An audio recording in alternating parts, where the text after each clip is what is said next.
Welcome, everybody, to another episode of Found Purpose. I'm your host, Cortland Fields. Let's get into it. Welcome, Eric. Thank you for doing the show. I appreciate it very much. I appreciate being asked. So I know I asked you, but my question is, why did you want to do the show? Why did you say yes? Because I'm a believer in dreams and this is yours. So anything that I can do to assist in that, I am down to do. But okay, well, what about the dream?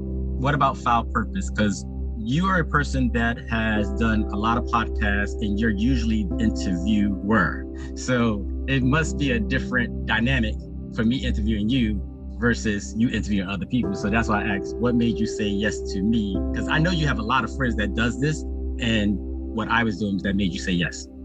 Well, I think you have, for what it is I believe that you're going for with your podcast, I think you have introspective conversation and you're looking to not just reveal but heal in different things or provide opportunity for healing through conversation. And I think that is admirable. And I think you understand the thought, you never know who's listening and who might need to hear a particular person's story and how that might affect them, hopefully affects them positively. So I think your heart is in the right place. So I have no problem being a part of that.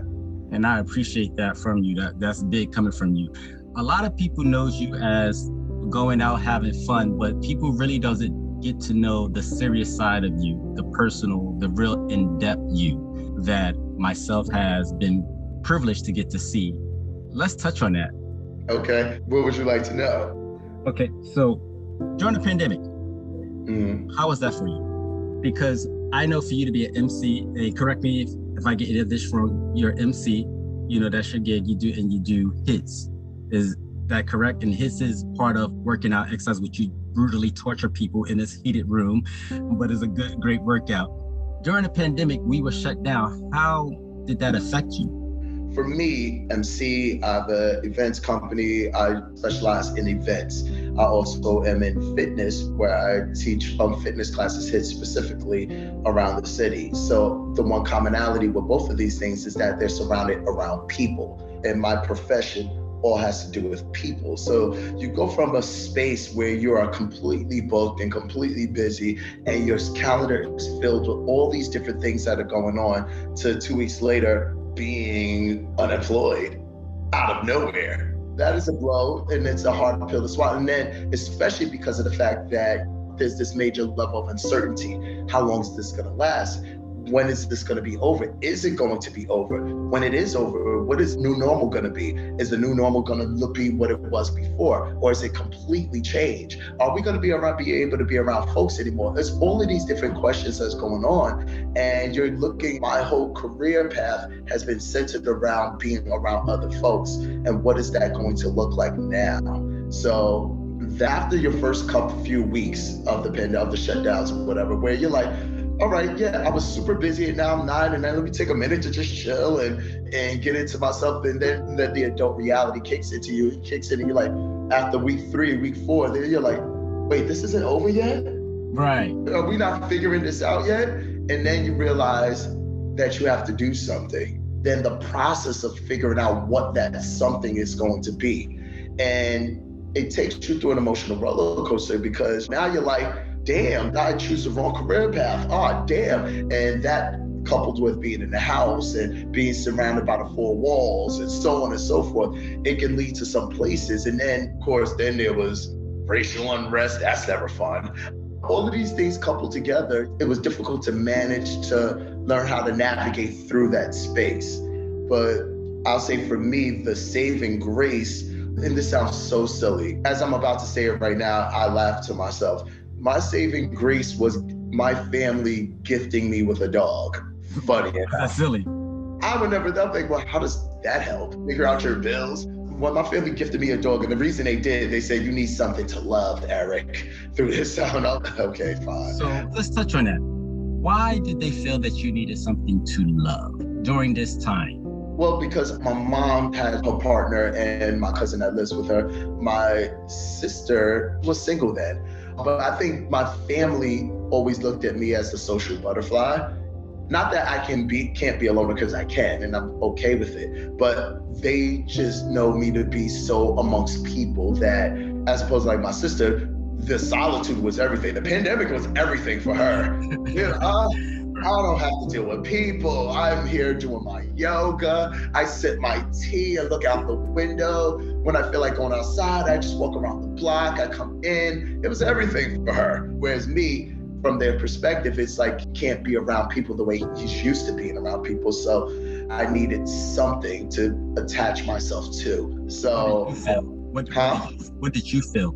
Well, it's one of those things you don't know you needed something until you got it. You know, I'll deal with it like I'll deal with everything else. But you also don't realize as it's happening that you're falling into moments of depression, and then you're coming out of it, and there's so on and so forth. Right, so let's talk about that. Because you shared with me a lot over the course of years, what have you. And so I just want to touch on that, because sometimes some people have not recovered from the pandemic. They have lost jobs, businesses went out of business, that left, people have moved, bankrupt. You being the social person that you are, what was that moment in time when you felt like, damn, I really got to pull this shit together? When you realize that there is a chance that the world won't come back together the way you knew it to be. There's a moment and there's a point, I can't say what day that happened, but there was a point where you just have to, that reality hits and it's like, your inner hustle kicks in and you're like, you got to figure this out. You can't wait for things to happen, because there's a chance it's just not going to happen. You have to figure it out. And you don't know what that looks like, and that's okay. But you gotta figure, you gotta start the process of trying to figure it out. And that's when I started going to the parks, because I was going to the parks to work out. And lo and behold, everybody was in the parks working out. And not that everybody knew what to do in the park, you know what I mean? They're just trying to figure it out because their gyms are closed. And it started there, like, oh, let's get people together in the park and let's do workouts in the park. And I was able to make some extra cash doing that. That was the start. And then from there, starting to snowball. I think the one thing that there was a line, I was having a conversation with my cousin during the time, and he said the thing that actually, pushed me towards the direction. He said, because I was like, what am I gonna do? I don't know what to do. Everything I was built around was around people. And he said, Eric, this is the first time that you can wipe the slate clean and build your life the way you see it, that you want it to be, without explanation. Right. You can just wipe it all clean and just build the way, whatever you didn't like about your past. Like, cause there's always things that's like, damn, I could do this, or I could do this, or whatever the case, but you can wipe the slate clean and build your life the way you want it to be now. It just took you somewhere. That was mind blowing right there. And that's where I think the journey really began. Once you realize that if there needs to be a drastic change, why not now? If there's things you want to try, why not now? I mean, because chances are, if anything fails, you can blame it on the pandemic. You know, nobody can fault you for anything. You know what I mean? You could just, well, I was trying this, it didn't work. I mean, the pandemic. If somebody asks you, well, how do you work for a year? Because you didn't want to put whatever you tried on your, there was a pandemic. But I took those words and I really ran with it. And that's when I started to find my new direction. Okay, so you have your new direction, and I don't want to get the timeline confused. So please correct me. You do this film. Was that before or after or during? Oh, the film was during the pandemic. My film? Yes.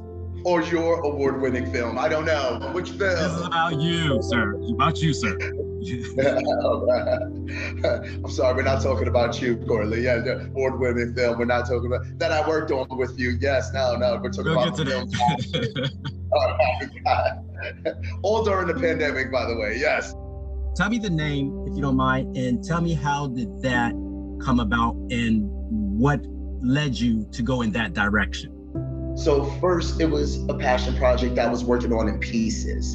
And you already know because you was a part of that. Then it wasn't complete. I had the screening prior to the pandemic. I did a screening of the film, which was at, and kind of get a gist of what the feeling was as people watched it. Now, during the pandemic itself, first, before that, the film itself, came the small little short mini things I was doing towards when it came to the racial injustices, because that was my first thing. It was when all of that stuff was going on, I wanted to be able to lend my voice to that cause.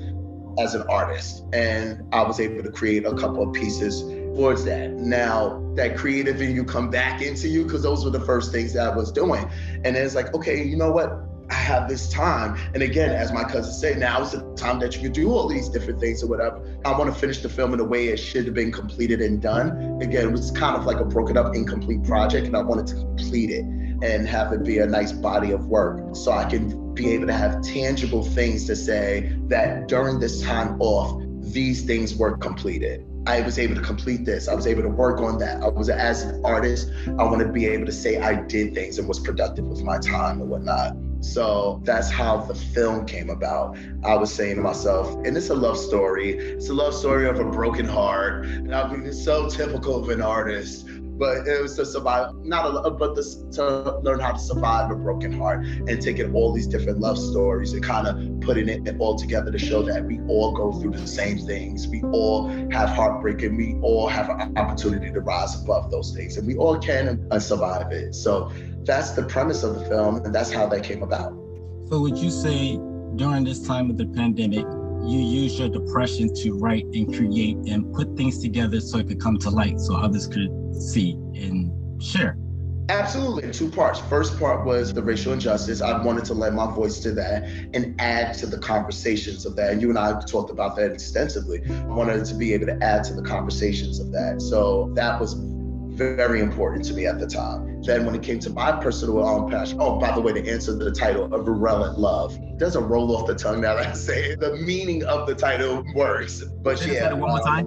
A Virulent Love. And the reason I went to that moment was now that I felt creative again, now that I was getting back that confidence. Remember, I worked on your thing, I worked on those things, and now it's just like, let's just keep going. And I got excited about it again. That's the one thing people don't understand when it comes to artistry, at least for me. It's hard for me to create when I'm not in a space of creating. Mm-hmm. When I'm not in a space of inspired by some negative things that are happening, whether inspiring from positive things that or hurt or pain, whatever, but there has to be something. And if there's nothing there, which was at the beginning of the pandemic, that's when you're going through those downward spirals, there's nothing there. Right. So now that I was in a groove, I was like, let's get this done. And that's how that happened. Right. So I remember the piece you asked me to do, which I was very honored and humbled that you asked me to do. Let's speak about that. Yes, I cut my nuts. That's what it was. Yes. Well, let the audience know what inspired you to write Cut My Nuts. I got you. So with that particular piece, it was a breakup, and it was during a breakup, and a breakup that I thought this was going to be the next big person in my life. So when that breakup happened, it was pretty devastating for me. And there was a moment where, you ever seen that movie Two Could Play That Game? Yes. Remember when Morris Chestnut was sitting on the couch and just laying on the couch, and Anderson was just like, you need to pull it together. You know what I mean? You know, that was me, but just on the floor, on the rug, listening to Jill Scott talking about, God, please hear my call. I'm just, going through it. Reached out to a friend of mine, was going through it, bawling on the phone. And of course, wait, can you tell that story? Because I know you told me the story, but that story is so real. And your friend's response to you, I thought it was everything. So can you just please tell that story? So yeah, it was during that breakup and fresh off the breakup and going through the motions. And this particular day, I had Jill Scott on repeat. And it's not like the video just came on. Oh no, that's when DVRs was still a thing. Oh, I was going back, playing again, on the floor, balling out of control. I reached out to a friend about it, trying to gain some level of control over this. And as he's hearing me on the phone, and I was like, I don't understand. How does this happen? And he's like, Eric, you need to pull it together, man. You need to love yourself more than this. Jesus. And I'm like, looking for some empathy, and that is not what I got from him. He was like, get your shit together, bro. So let's stay with that for a little bit. For the audience, you're in what you feel to be a very emotional place because of this breakup.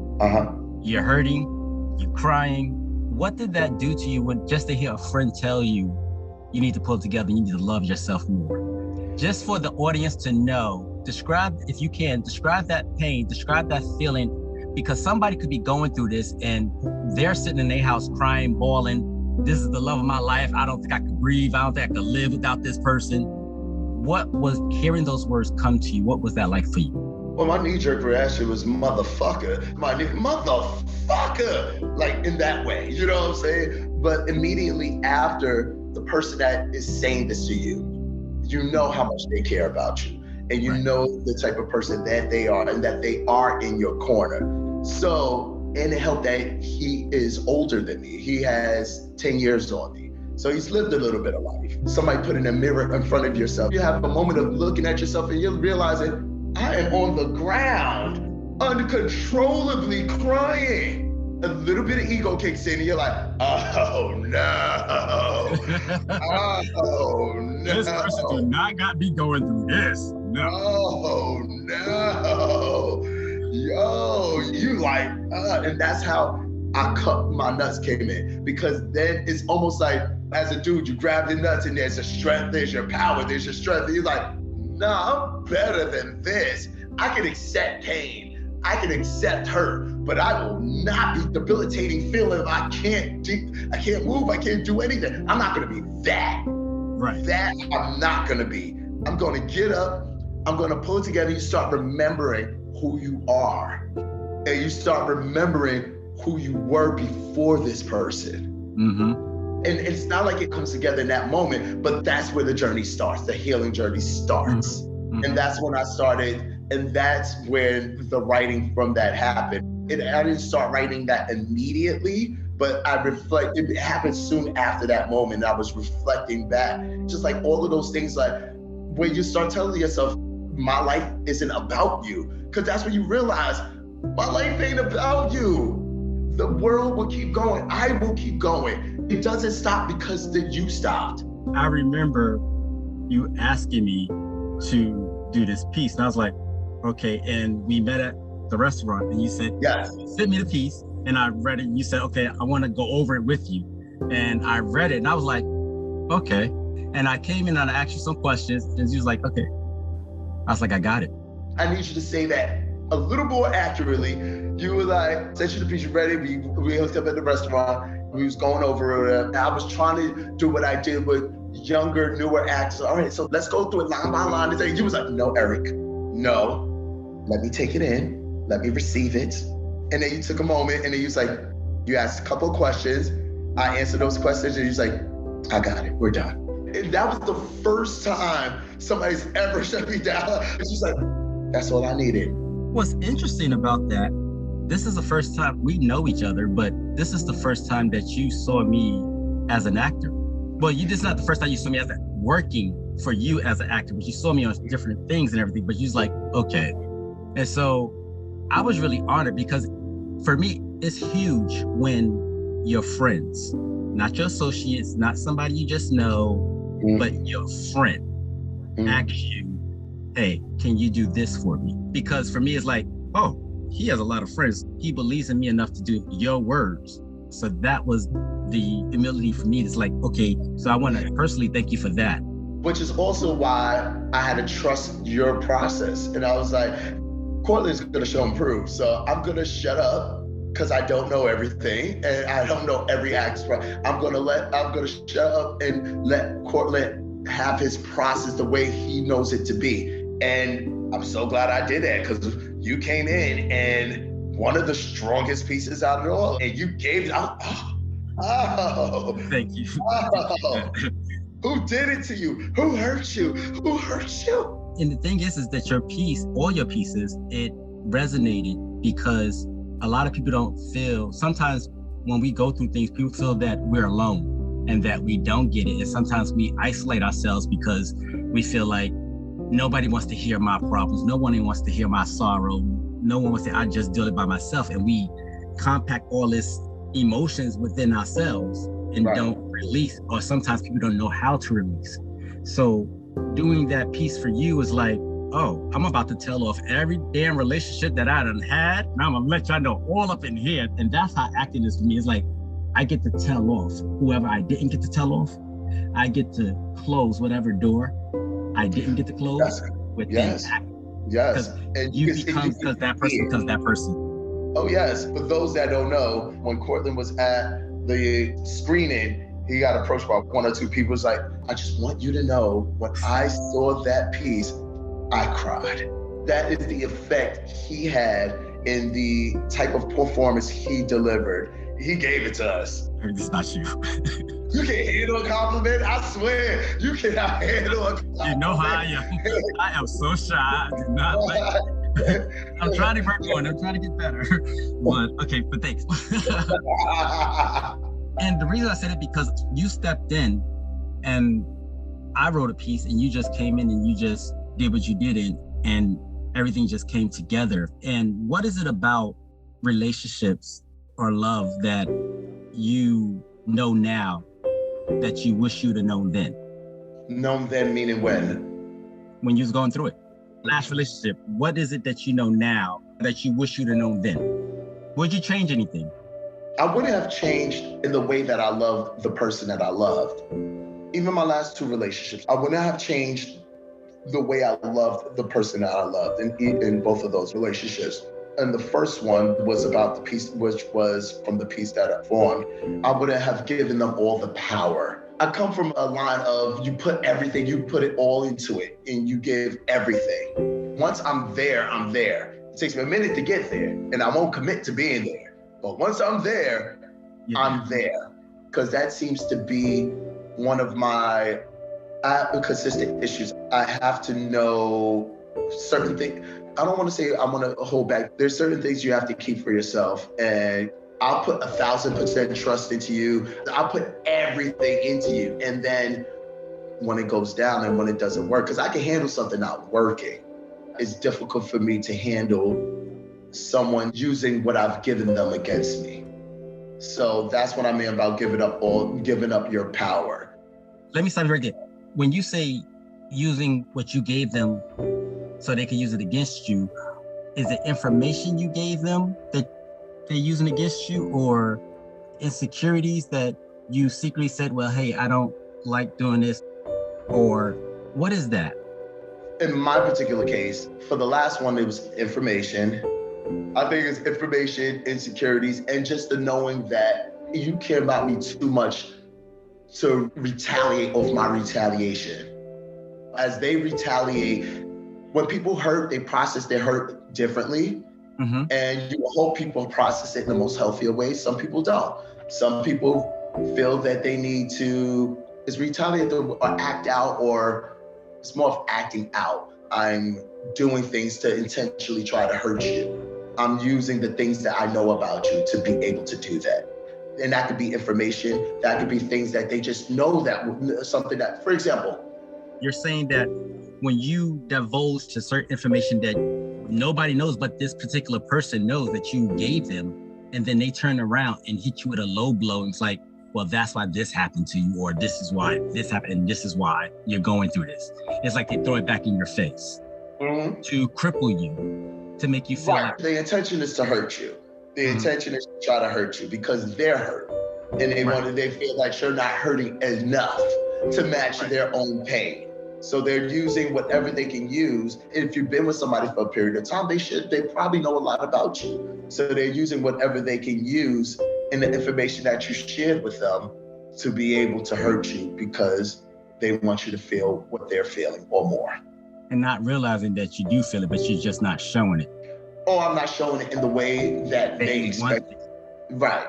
They know how they are processing their hurt. But if your processing doesn't match what they're processing, you might be a little like, ooh, but you're not feeling the devastation that they're feeling. Whereas I'm just processing it in a different way.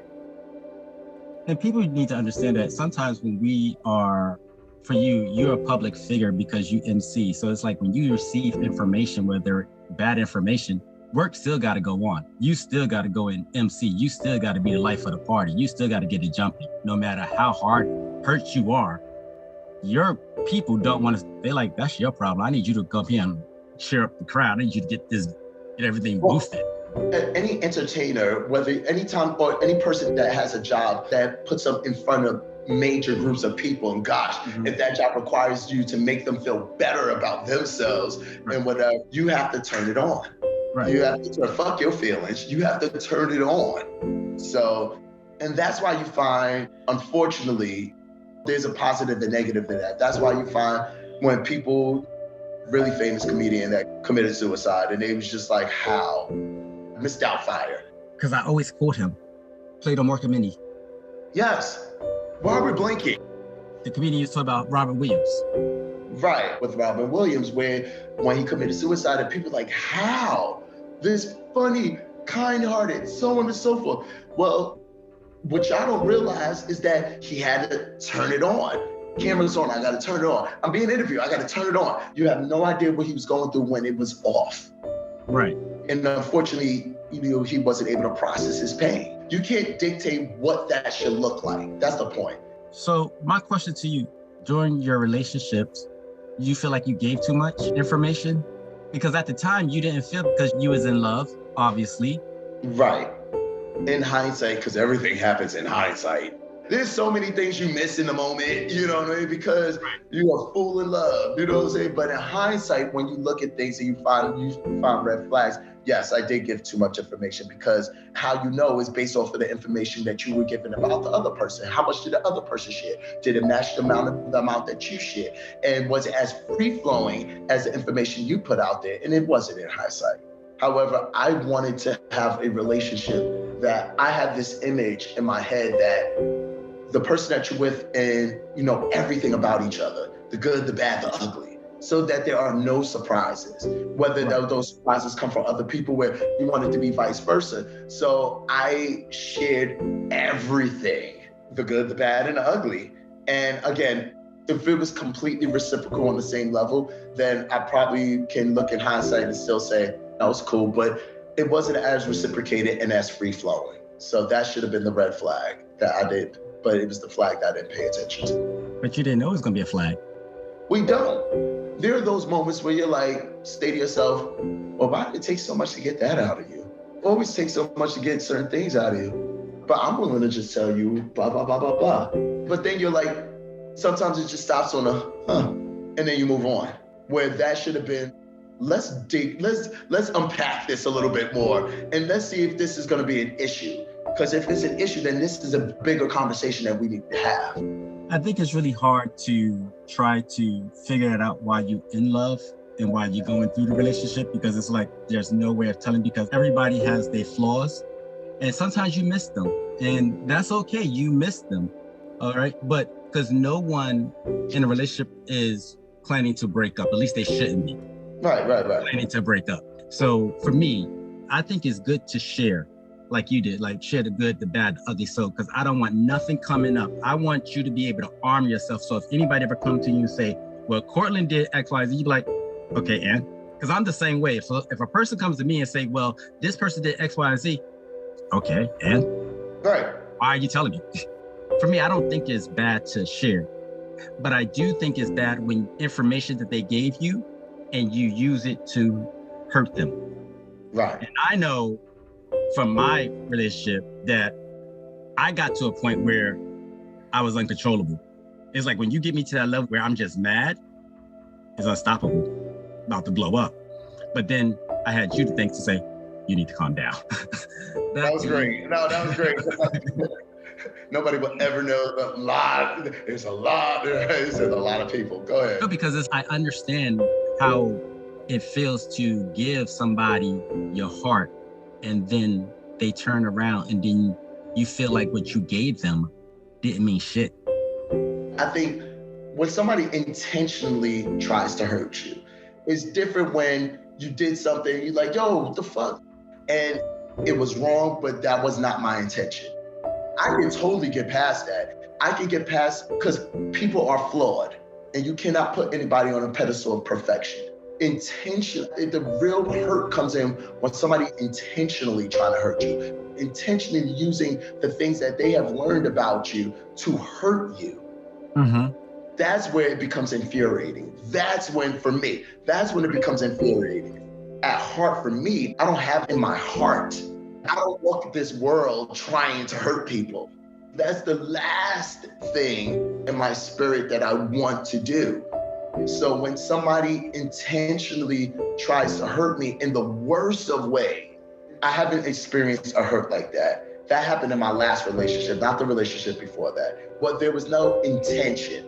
There were bad behaviors. There were things that we need to grow from, so on and so forth. But I think that's why we were able, years down the line, once you got past all of it, it all became water under the bridge, because you know there wasn't malice towards it. You were still younger, you were growing, I was growing. We both had issues that we needed to deal with, and we so on and so forth. So the last person, that was pure intention. They sought out to hurt me with things that only they can hurt me with. I've never been hurt like that before, and I never felt a rage. I've never felt a rage that I felt, and it's because of that. And I think the thing that really got me is that it wasn't one thing, it was continuous, numerous things. Let me just see what sticks on the wall. I'm just gonna keep going. Non-stop. It was like, nah, okay. And the thing is that you never wanted to fight back. You just wanted to let it die out, I felt like. I felt that sooner, like a child, you would tire yourself out. You'll tire yourself out eventually. I'm grown enough to just let it brush off or whatnot. And also, that's not the person I want to be. And it's so easy I should say that, the hardest part is not giving into our darkest desires. That is hard. Yes. It is easy just to say, fuck it. It is easy to just say, sure, let's go over there. Yes, it is. Let's go.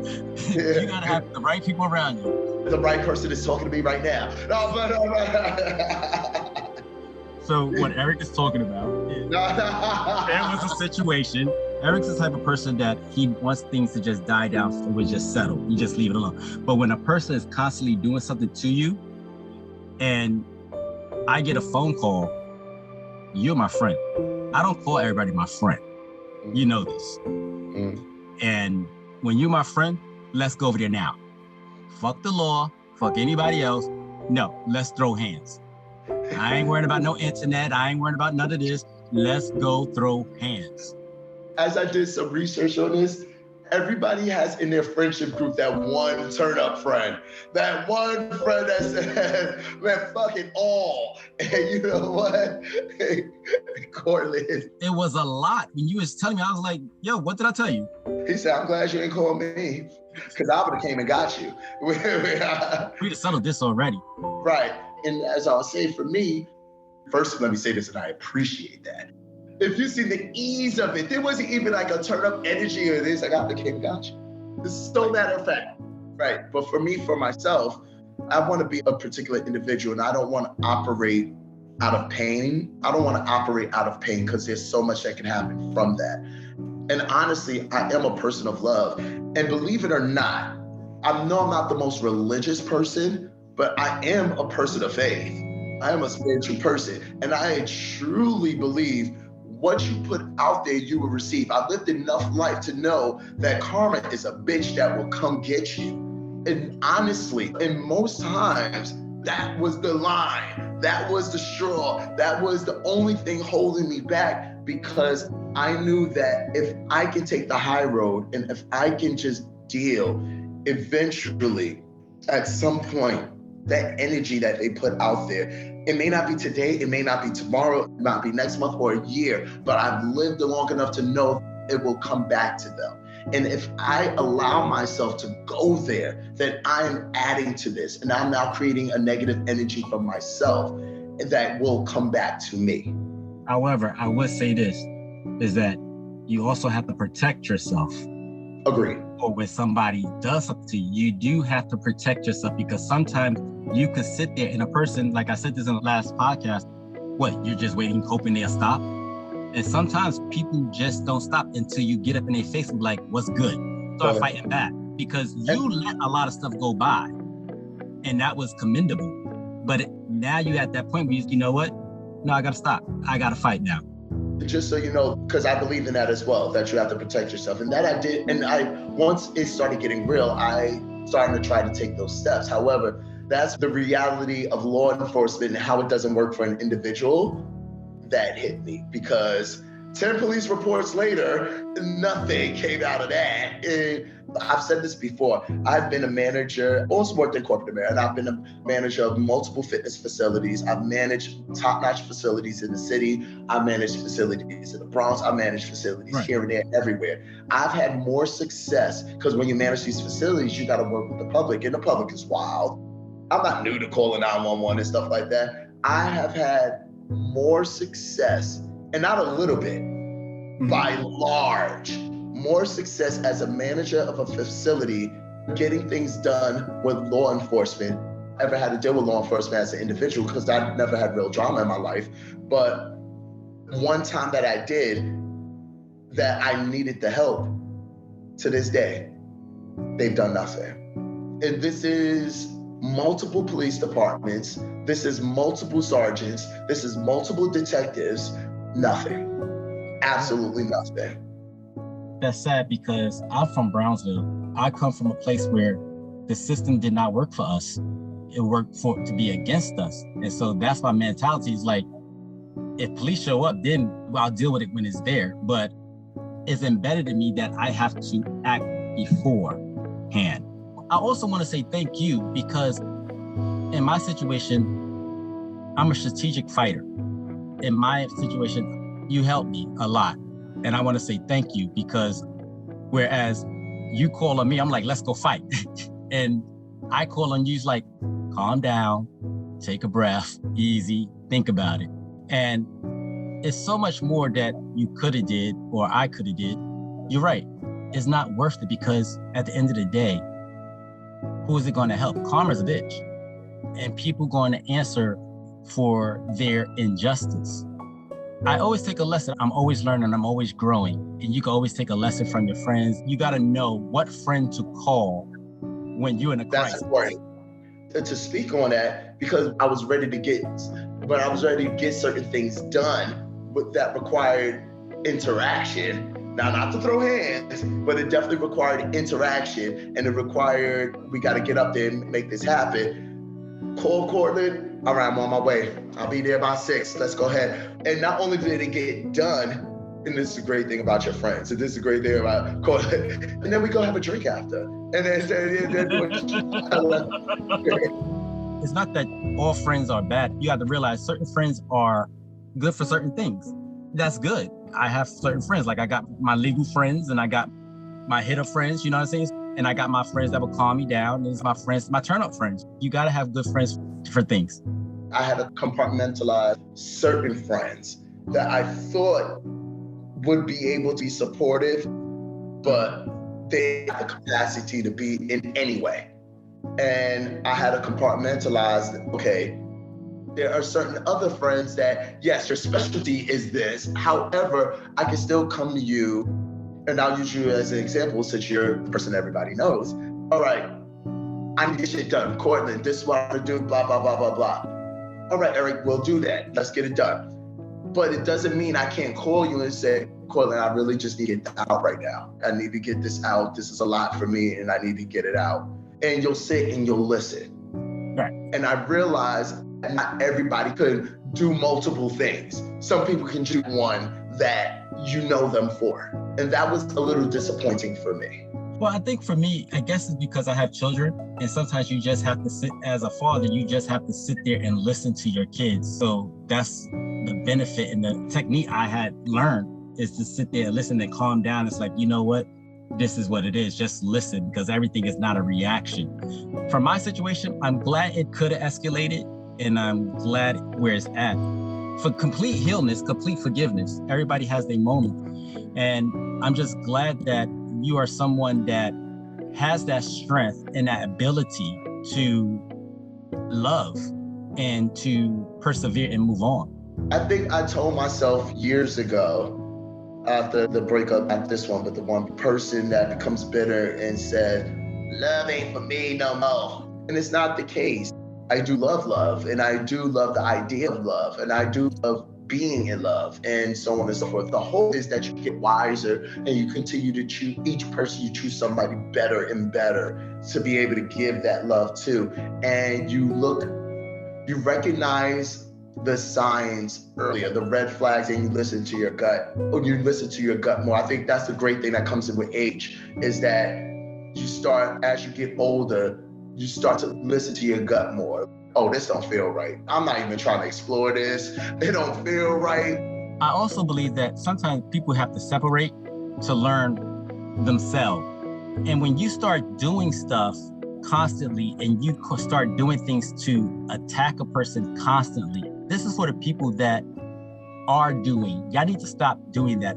If you hurt, okay, it's not good to be hurt. You don't want to be hurt, but at least you know you hurt because of love. However, don't constantly attack a person because you're hurt. Go heal yourself. Learn from it. Hopefully, if anything, you can come back as friends. You can see each other. You may be able to be cordial. If not, take what you learned from that relationship and learn, because that relationship is probably helping you to be better for your next relationship. Life is always teaching you something, always teaching you to be better. So don't always try to constantly attack somebody because they're down. Learn that and keep that as, okay, it is what it is. I gotta move on. If there's nothing anybody got from this, I hope they get that. That's a word right there. You might get a moment of selfish self-gratification. You're not growing from that. You're not getting better from that. You're actually going backwards to me. And you're gonna take those same issues and those same problems, and you're gonna bring it to the next person. Exactly. And one thing I learned is that I go back, I often reflect back and I go, okay, what is it that I did not hear versus what is gonna serve me and what is not gonna serve me? Because we all have that tendency of playing back, okay, what was the signs? Learn this, did I do this? Absolutely. Because everything is not always on that other person. Okay, we both played a part in this, so what can I take from this and learn from it, and how can I heal and grow from it? And once you do that, that's all you could do. Nothing else about that relationship is for you. Anything else, that toxic stuff, just throw it away. So that is not who you are. You know who you are. You know how you are as a person. Like you said, you are a person of love. Although you've seen like how other people react and what they do to keying people cars, stuff like that. I don't want to do all that. I don't want to show up to people jobs and stuff like that. But like, I don't need all that drama. That's not me. I'm not going to do it. Either I'm going to get my sister, my brother, we're going to fight. That's my guy. But I'm not going to do that. But sometimes it's just not even worth all that. And the way you handle things is... That's literally as simple as it gets. Does it serve you in the end? So my last question to you is, before we wrap up, is what would you tell anyone that is listening to the podcast, that is going through a depression, that is going through a breakup and trying to move forward? Think of them as that person that's on that floor. Think of them as a person on the floor crying, and you need to get them up. What would you say to that person? It's interesting because that's where I was going to start at.